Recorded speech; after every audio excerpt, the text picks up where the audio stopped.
Hey friends, okay, so I get calls, texts, questions all the time about nursing. Now let me start out real quick and tell you, I'm not a lactation specialist.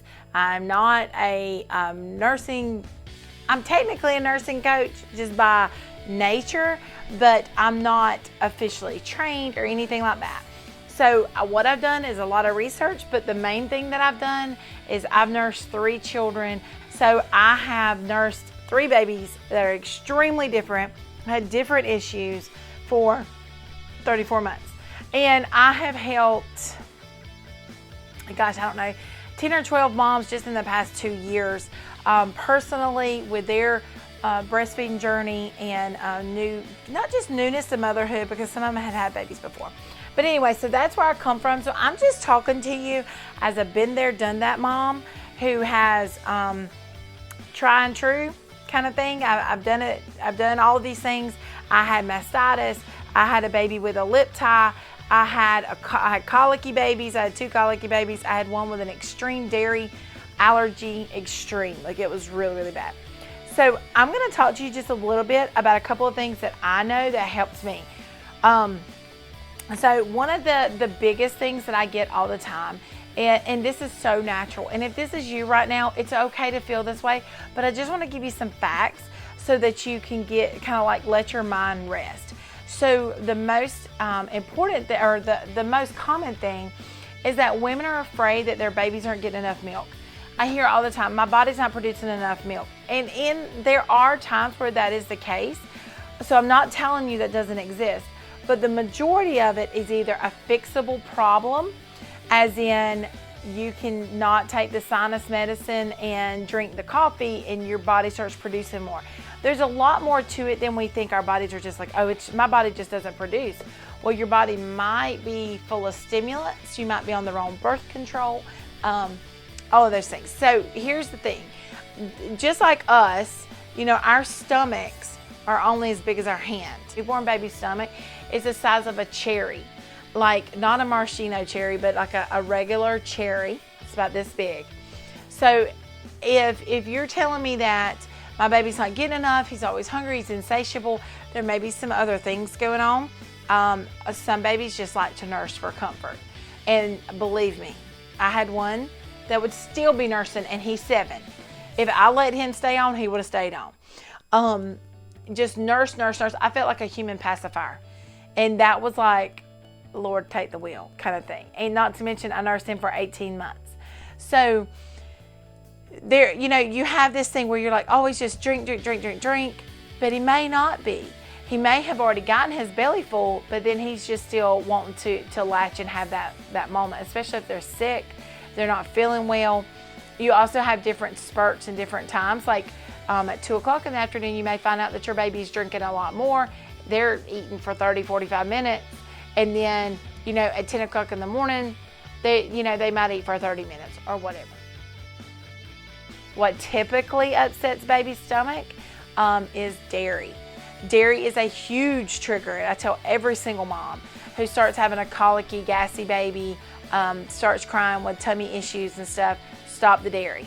It takes 6 weeks for dairy to leave your system, which is, you know, it's frustrating because like me, I had a severe cow's milk protein allergen child. Like when I say severe, like he would projectile vomit, had scopes run down. They thought he had Crohn's at birth. Like literally it was like that bad. So dairy is in absolutely everything. And we had to go on a very, very strict, complete dairy-free diet because of his allergy. Now, most kids ain't like that, but they do have sensitivities. Now, we talk a lot about food. What do you eat when you're nursing? What are you supposed to eat? You know, what am I supposed to avoid? So gassy vegetables, like if the vegetable makes you gassy, sometimes, and I've heard, I'm kind of 50-50 on this, I've heard that it'll make the baby gassy. I can relate to that better. I can believe that better than I can spicy foods. So that, unless there's an allergen issue, there may be something in the spicy food, but not generally. What you want to eat if you're concerned with milk supply is oatmeal, flax. You can get like that ground flax and put it in cereals and smoothies. huge help. It's a great thing. A lot of women think they need to eat fat or they need to eat, you know, just a lot of calories. That is not the case. Your milk will become what we call lean.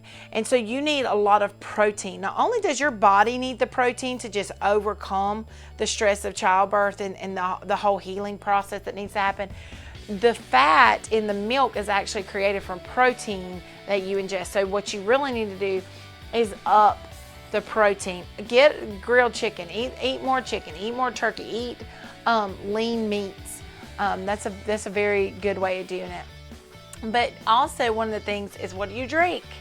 Well, you need to, oh, I didn't grab it. I have it over there on the counter. I was going to grab it and show you. The hospital water bottle is your friend. Take it home, and because this is what I hear all the time.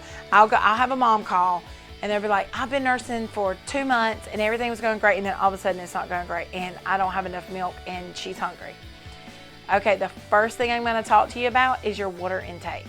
How much are you drinking? I drink enough. I drink a lot of water. Well, if you actually sit down and measure that out, I can almost put money on it. It's not as much as you need, especially as baby grows. I mean, think about it, y'all. Breast milk is liquid, right? So if you're dehydrated, your body just can't produce as much. But it takes a lot from your body. And so you need that hydration. So the hospital cups, those big cups that have like the numbers on it, great, because at the end of the day you can say, Rachel, I drank 2 of those today, and a bottle of water and a Coke and tea at lunch. So then we got a little more to gauge it by, instead of, well, I mean, I drink, that's what I do, you know, I'm yeah, like normal. I tell everybody, if you think you've drank enough, you haven't. I know that sounds horrible, but it's true. You get used to it, like, oh, I'm drinking good, but your body is like, I mean, really, it's feeding 2 people. So you've got to up that. So drink. Okay. Now, avoiding caffeine is a good option, is a good thing, not just because, you know, you don't want to caffeinate your baby. I'm not really on that bandwagon that you're going to inject caffeine and your baby's going to be wild and not sleep. And, you know, I've even had them say caffeine babies have ADD and all this. No, stop the madness. But caffeine dehydrates. And so for 8 ounces of soda that you drink, you have to drink 12 ounces of water to get back up to the same level. So if you're sitting here and you drink 8 ounces of soda, then you're here. Then you have to drink 12 ounces of water to just get back where you were. So that's to me, that's the big deal, okay? So try to avoid the caffeine. It can stimulate some, but I don't believe it's nearly what it used to be or what people believed it was. So hydrate, avoid caffeine. Another thing that sometimes we just don't correlate with nursing and our supply is the medications that we take. Well, naturally, if we're taking a prescription, we're always thinking like, is this breastfeeding safe? Can I take this? Is it gonna go through the body? That's great, you should think that, but you should also think that about over-the-counter medications. Sinus and cold and allergy medications dehydrate. They dry you up. That's what they do. That's what it's for. This Mucinex and all this kind of stuff wants to dry out your sinuses. It's drying up your milk supply too. So you have to be very, very careful. Typically, I only take Benadryl while pregnant and while nursing. And I know that's hard to do sometimes because it makes a lot of people sleepy. It makes me sleepy, but I take a half. But Claritin, something kind of more mild. But if you're like really sick, you have to remember, okay, I'm gonna take this cold and flu, but I've got to double or triple my water intake because of that, all right? So it matters. Birth control pills, not every birth control pill, I have seen this so many times, not every birth control pill that says that it won't dry your milk up does that. So like for 90% of the control, they had no drop in their milk supply. So they can say this is great for nursing moms. That you might be that person, and I'm telling you, I've seen it more times than not, to go back to your doctor and talk to them and let them get you on a low dose, low estrogen dose birth control pill, because that is a big deal. Certain birth control pills will just rob you dry. Pump. When can I pump? When can I pump? I hear that all the time. Here is just a been there, do it mom who has helped multiple women. That I'm not an expert in this, but I'm going to tell you what my experience tells me, okay? That's what I'm talking to you. I mean, we're just friends on the couch, right? So don't be so quick to pump. And let me tell you why. Now, Isaiah, my baby child, my last child, he had a lip tie. His frenulum in his lip was too long, so his lip wouldn't curl. Now, we can talk about latch on another video, because a lot of people talk about latch like in the hospital and stuff, and they kind of give you a very good basis on what latch should look like. So I don't want to really go to the physical side of it yet. But your lip, the baby lip needs to roll, right? So it can get that suction. Well, Isaiah's wouldn't, and it was like nursing a snapping turtle, and I'm not playing with you. It was like the claws of death bit down on my nipple every single time. It was intense. It was so intense. It got worse the older he got. I don't know why. I guess it grew with him and his lip wouldn't go. I don't know. It was horrible. So Isaiah actually is probably the most bottle-fed baby I had, but he was exclusively breastfed until he was like 7 months old, but he had only breast milk until he was 16 months old. So I'm very, very proud of that. Girl, I pumped like crazy. I pumped everywhere. I pumped driving. I was coaching a labor, and she's pushing and I'm pumping like, yeah, baby, you got this, keep going. I pumped everywhere. Like anybody that went with me for 2 years, actually with both boys, but especially with Isaiah, I had a pump bag. And you know what, let me make a note of that, because I would love to tell you about my pump bag and how I traveled and pumped, because my most favorite pump, and this box is jacked up. This. I know you're all gonna think this is like crazy because it's not electric and it's not brand. It's $30-something at Walmart. This is thebomb.com. I ain't even lying to you. Let me get this little thingy. So, you know, the bottle fits on here. This is actually a new box. I keep these. I can't tell you. I think I've given away 16 in the past 2 years, just because they try all the pumps and nothing works and the pumps aren't working. And this is one of the reasons that Olivia only nursed for 6 months. Number one, she started teething, and I did not know how to handle that. So I was like, nah, dog, I'm out. She's chewing on me and it hurts and I'm bleeding and it's not good. We'll talk about that in another video, of behaviors of how nursing children, it's just so overwhelming and painful at times. But they gave me an electric pump, and the electric pump I would hook up to would not really produce. And it was just very sad. It was so disappointing, but also it was huge. It was this thing that was like this big, and it had these long tubes, and I had to go sit in the back bedroom for like 45 minutes for it to go bump, bump, bump. I'm so thankful for the invention of this manual pump. Now, not all manual pumps are alike, just like not all electric pumps. But you have, I believe in this thing so much, I'm telling you. This is it. This is the whole kit and caboodle. All right, there you go. That's it. Oh, I pulled it apart. So it is, actually this one's not brand new. This one was one of my moms who got done and gave it back. And yes, all of this can be boiled. This flap right here, Medela should pay me. This right here, this little flap thing can just be replaced. I just throw these away, bowl everything, clean everything out real good. It's no different than, you know, you bowling it for your baby. We get it all cleaned up, we just keep going. They have different shield amount sizes. This is a 24 millimeter one, but they have bigger ones and even a smaller one. And you just go to town, right? So let me tell you, pumping is something that I started introducing. I always say, I believe this. Doctors may disagree with me. Different moms may disagree with me. This is how I have seen it tried and true. The first 2 weeks, solely breastfeed. You have 6 weeks of maternity leave if you're in the States. If you're in other countries, you have way more. There's no reason to start freaking out about a milk stash. You can develop it with the right things, okay? And I say that in love and grace. I'm not trying to condemn anybody. I'm saying we can do this together. The biggest thing is having a support system and being dedicated. Breastfeeding is easier, I guess, but it's not. It's easier because you don't have to take bottles and stuff. When you run out the door, you just grab diapers and wipes and you and the baby, you good? That's the only way it's easier. Breastfeeding is work and it is dedication, but it is so worth it. It is so, so worth it. Not just to know that my children are getting the best nutrients that God created them to have, but also the time together, there's so much science and awesomeness behind that. So with that being said, the first 2 weeks, I do not pump. I do not tell anybody to pump. Your body needs to find its rhythm. Your baby eats different amounts at different times, finding its own rhythm. I don't know if you know this or not, but babies were not born knowing how to suck. So they have to develop that.